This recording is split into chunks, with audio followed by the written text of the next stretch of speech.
This is Rehan Mughal from गुनशारा फैसल। और आज हमारी फर्स्ट क्लास है एसईओ की, या आप ये समझ लेंगे एक इंट्रोडक्शन क्लास है एसईओ। बहुत सारे लोगों को पता होगा कि एसईओ क्या होती है, और बहुत सारे लोगों को नहीं पता है कि एसईओ क्या चीज़ है। बेसिकली एसईओ जो है, इसका मेन मकसद है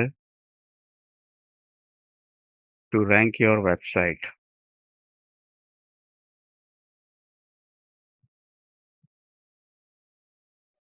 रैंक योर वेबसाइट, ये इसका पुराना नाम है।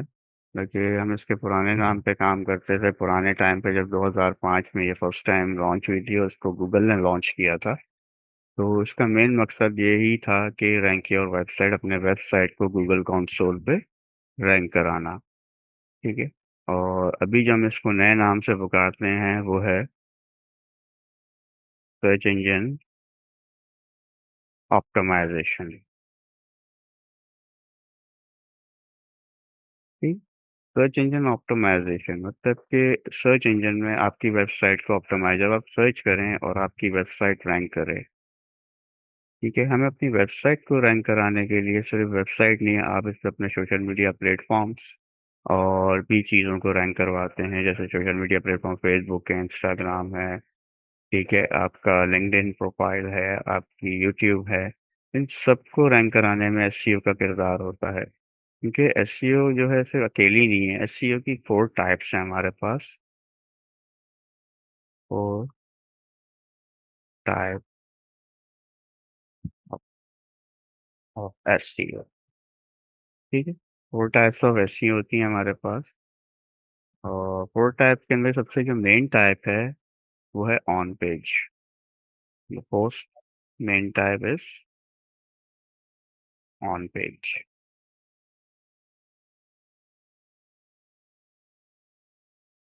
ऑन पेज से मुराद मेन थिंग ये है कि ऑन पेज आपके हाथ में होता है। मतलब कि जो भी आप ब्लॉग्स लिखेंगे, व्लॉग्स लिखेंगे, हैशटैग्स लगाएंगे, ये सब आप खुद करते हैं। अपनी वेबसाइट के ऊपर आके उसको एडिट करते हैं, और इस एडिटिंग के अंदर हम ऑन पेज ही काम कर रहे होते हैं, चाहे वो मेरा सोशल मीडिया प्लेटफॉर्म है या वो मेरी वेबसाइट है। तो जितने भी हम ब्लॉगिंग लिखते हैं जिसके अंदर मेनली आपके कीवर्ड्स आ जाते हैं, और उन कीवर्ड्स को हम किस तरीके से ढूंढेंगे और ट्रेंडिंग कीवर्ड्स कैसे निकालने हैं, ये सब आप इस ऑन पेज में सीखेंगे। ऑन पेज में सेकंड चीज़ आती है पिक्चर ऑप्टिमाइजेशन। हम अपने पिक्चर को भी रैंक करवाते हैं। जैसे आप इमेजेस सर्च करते हैं तो कोई नाम लिखते हैं, तो जो टॉप रैंक कर रहे होते हैं तो वो बेसिकली ऑप्टिमाइज्ड होते हैं। तो ऑप्टिमाइज कैसे करना है पिक्चर को, ये भी आप ऑन पेज में ही सीखते हैं। सेकंड जो थिंग आती है आपके पास वो है ऑफ पेज।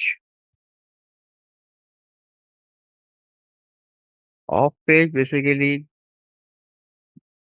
बहुत मेन में आती है ये भी, क्योंकि ऐसी जितनी भी ट्रैफिक है जो आपके पास कहीं और से आए।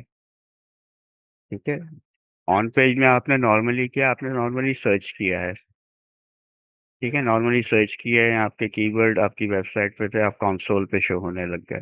कंसोल क्या होता है ये भी आप सीखेंगे, आपको पता चल जाएगा बाद में, जब नेक्स्ट क्लास के अंदर ये सारी चीज़ें आपको पढ़ाई जाएंगी, और बहुत डिटेल्ड पढ़ाई जाएंगी, और ये सब काम प्रैक्टिकली भी आपको दिखाया भी जाएगा और आपसे करवाया भी जाएगा। ऑफ पेज बेसिकली ऐसा होता है कि आप किसी साइट के ऊपर हैं या किसी प्लेटफॉर्म पे हैं, वहाँ आपने अपना वेबसाइट का लिंक दिया, बस लिंक को कोई क्लिक करके आपकी वेबसाइट तक पहुँचता है, तो सारा इस तरीके की जो ट्रैफिक जनरेट होती है आपकी वेबसाइट पे, सारी ऑफ पेज होती है। मतलब कि ऑफ पेज फिजिकली भी हो सकती है कि मैंने आपको फ्लायर दिया, फ्लायर पे क्यूआर कोड है मेरी वेबसाइट का, और अपने मोबाइल से आपने क्यूआर कोड करके आप सीधा चले गए मेरी वेबसाइट के ऊपर। तो ब्रांडिंग भी होती है इसके अंदर। जैसे कि टिकटॉकर्स हैं, यूट्यूबर्स हैं, आपने उनको पेमेंट करी और उनको बोला कि आप अपने नेक्स्ट ब्लॉग के अंदर मेरा साइट का लिंक डाल दें, तो वो लोग इस तरीके से लिंक डाल देते हैं। इसी तरीके से आपके पास ब्लॉगिंग वेबसाइट्स होती हैं। ब्लॉगिंग वेबसाइट्स ये होती हैं कि जब आप कुछ सर्च करते हो तो लिखा हुआ था 10 बेस्ट, कोई भी साइट जो है वो बता रहा था 10 बेस्ट साइट्स हैं इस चीज़ की, तो वहाँ जाके आप उनमें से सर्च कर, उनमें से देख के आप किसी भी चीज़ को लगा देते हो, उस पर क्लिक कर देते हो और वहाँ तक चले जाते हो। तो ये ब्लॉगिंग वेबसाइट्स कहलाती हैं। तो ऑफ पेज के अंदर बैकलिंक्स का काम भी ऑफ पेज के अंदर होता है। बैकलिंक्स क्या होता है ये भी आपको इसके अंदर डिटेल पढ़ाया जाएगा, ये भी ऑफ पेज के अंदर आता है। थर्ड थिंग है मेरे पास टेक्निकल एसईओ।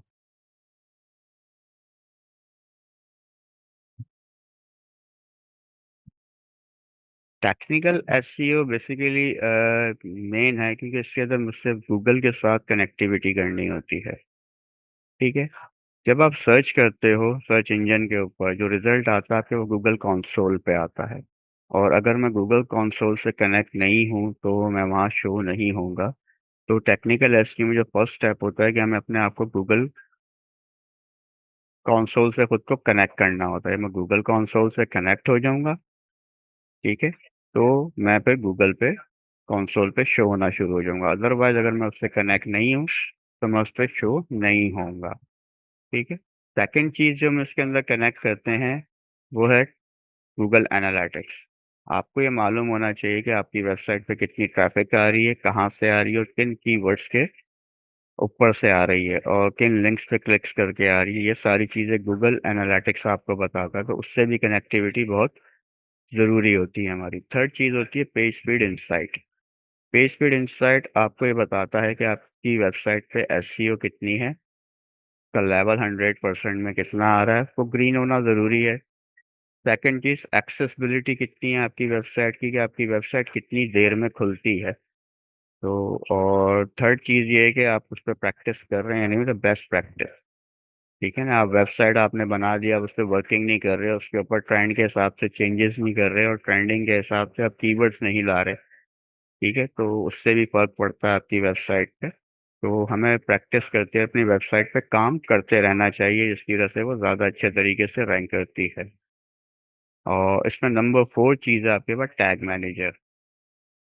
टैग मैनेजर कुछ ऐसे है कि जैसे कि हम टैग करते हैं अपनी वेबसाइट को, आप टैग करते हो अपने फ्रेंड्स वगैरह को, तो हम गूगल को टैग मैनेजर से खुद को कनेक्ट कर देते हैं, तो ये आपकी वेबसाइट को अपडेट रखता है। ठीक है। और सेकेंडली जब हम एड्स रन करेंगे तो एज अ टैग, जैसे कि कपड़ों पे टैग लगा होता है फलां कंपनी का, तो आपकी कंपनी के टैग के नाम के साथ ही आपका टैग चलता है और एड रन कर सकते हैं। अदरवाइज आप एड रन नहीं कर पाएंगे, तो ये बहुत ज़रूरी है कि गूगल टैग मैनेजर से कनेक्ट किया जाए। और फिफ्थ पॉइंट है हमारा जो इसके अंदर बहुत ज़रूरी है टेक्निकल एसईओ में, वो है site map. Site map basically आपकी वेबसाइट का एक नक्शा होता है, जो हम लोग एक्सएमएल फॉर्मेट में निकालते हैं, इसे कन्वर्ट करते हैं अपनी वेबसाइट के लिंक्स को एक्सएमएल में, और उस एक्सएमएल फॉर्मेट को हम कहाँ जाके सबमिट कराते हैं, गूगल सर्च कंसोल में। ठीक है। गूगल सर्च कंसोल में जब वो सबमिट हो जाता है उसके बाद उस पर इंडेक्सिंग स्टार्ट हो जाती है। और जो इंडेक्सिंग स्टार्ट होती है वो कौन करता है, वो करता है क्रॉलर। क्रॉलर एक बॉट है। और ये जितनी हम मेहनत कर रहे हैं on page of page technical, ये सब किसके लिए कर रहे हैं, हम ये क्रॉलर के लिए कर रहे हैं, ताकि क्रॉलर जो है आपकी वेबसाइट पे क्रॉल करे और आपको रैंक करवाए। वैसे जो नॉर्मली एक बात बता दूं कि गूगल के ऊपर इन अ सेकेंड 99,000 सर्चेज होती हैं, और क्रॉलर हर सेकंड में आपको 99,000 सर्च करके नेक्स्ट सेकंड में वो दूसरे 99,000 पे चला जाता है। तो अगर हम ये सारी चीज़ें प्रॉपर उसको देंगे तो ही हमारी वेबसाइट रैंक करेगी, अदरवाइज हमारी वेबसाइट को रैंक करने के चांसेस ना होने के बराबर होते हैं। जो फोर्थ टाइप है मेरे पास एसईओ की, वो है लोकल एसईओ। लोकल एसईओ से मुराद ये है कि हमें गूगल पे अपना एक अकाउंट बनाना है, जिसे हम बोलते हैं Google my business profile. Google my business profile बनाने के लिए आपको जो नीड है वो है 3 चीज़ों की। सबसे मेन थिंग है आपका verified phone cell number. Second चीज़ है आपका बिजनेस जीमेल। और थर्ड चीज़ है आपकी जो वो है आपकी लोकेशन। इन तीनों में से अगर एक भी कम है आपके पास तो आप लोकल एसईओ नहीं कर सकते। और लोकल एसईओ कुछ ऐसे है कि ये तकरीबन 30 to 50% एसईओ बूस्ट करता है आपका। इस पे जो रिव्यूज आपको मिलते हैं, उन रिव्यूज पे 5 स्टार्स मिलते हैं, उन 5 स्टार के बेस पे ईगर हो जाता है क्रॉलर आपको रैंक करवाने के लिए। तो ये 4 चीज़ें हैं जो कि आपको इसमें सीखनी है। और ये चारों चीज़ें आप इसके अंदर सीखेंगे, और प्रैक्टिकली, थ्योरिकली और खुद भी प्रैक्टिकल इसके ऊपर करेंगे। तो ये था एक छोटा सा इंट्रोडक्शन एसईओ का। इसके बाद नेक्स्ट क्लास में आपसे मिलेंगे इंशाल्लाह। तब तक के लिए अल्लाह हाफिज।